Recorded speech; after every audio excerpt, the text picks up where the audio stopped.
So in this video I'll show you how you can test the fuel pump on your C5. This guy, he woke up one day and went to start his car, wouldn't start. Car ended up sitting for several months.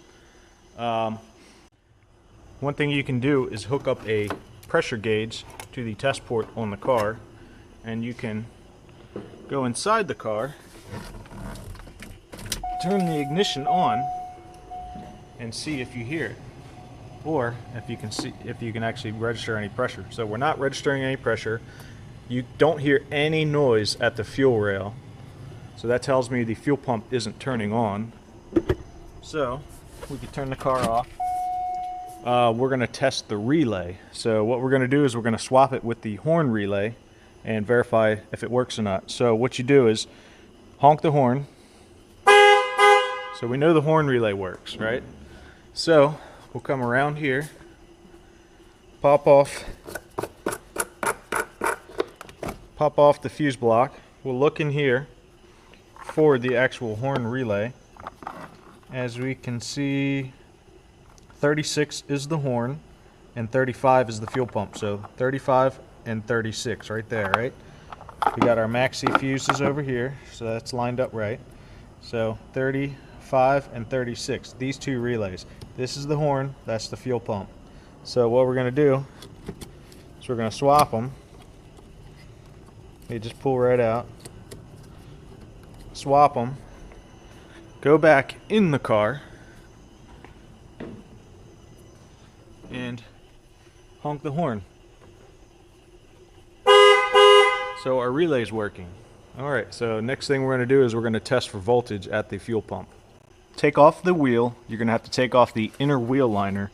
It's held in with one bolt here, one bolt up here, one bolt here, one bolt there, one there, and one there, and then there's a hidden one under here. So once you take those off, you can pry at the rear section and take out the plastic liner. I have the liner sitting over here. All this does is just keep water from splashing up in the car. You'll have a bunch of dirt and crap that builds up in that pocket, but once that's out of the car, and then you're going to be looking at this connector here. Some of the earlier years had the connector down at the bottom, but the colors I believe are still the same. So you're going to want to pry this gray lock tab off. It has a little detent right there in the center, so you got to pry that down in order to slide it out. So we'll set that aside. Now this is the connector. You can use a tool to pop this out. This one came out pretty easy. Sometimes you can slide it. If you want to slide it off this tab right here, you have to push it forward away from where it is. This whole piece comes out, but then sometimes lining them back up, it's just a pain, so you might as well just try to pry that out. You know, if you're going to use a tool, use a door panel tool. You want to pry it on against here and here, because that's on this whole plastic bar that separates from the whole body of the connector. So once you have that apart, press that in, separate it. Now we have two parts. We have the car side, which in this case is a male terminal. See how those terminals stick out? And you have the female terminal. See how the terminals in there accept these metal prongs here. So what you're going to test is the gray wire and the black wire. On here we have two gray wires. One is a reference voltage, one is the fuel pump voltage. They're usually on the farthest away. So this gray, it should be this gray terminal and this black terminal. So we're going to get a test light and hook it up. If you don't have a test light, you can go to the junkyard and grab a turn signal pigtail, like something like that. These make good test lights. You just grab the bulb socket and just cut the wires. You can put some solder on the end and you know, it'll hold up for a long time. Now in this case we need a female connector, so I won't be able to directly hook that up, so what we're going to use is alligator clips. Alright, so our test lamp, we have a pick end to it and a alligator clip on the end. So what we'll do is we'll stick one on the end here for this gray terminal. You want to make sure your alligator clip doesn't touch the terminal next to it, which in my case it's not. So we got that on there.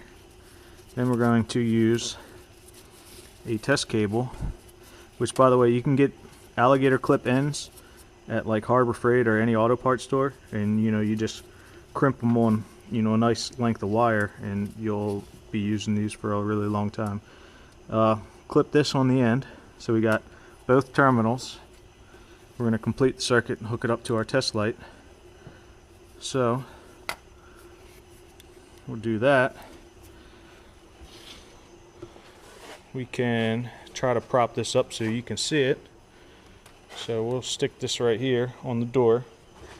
Now we'll go back in the car, turn the key, and see what happens. So it lights up. See, that's the prime signal. So it's getting a signal to prime.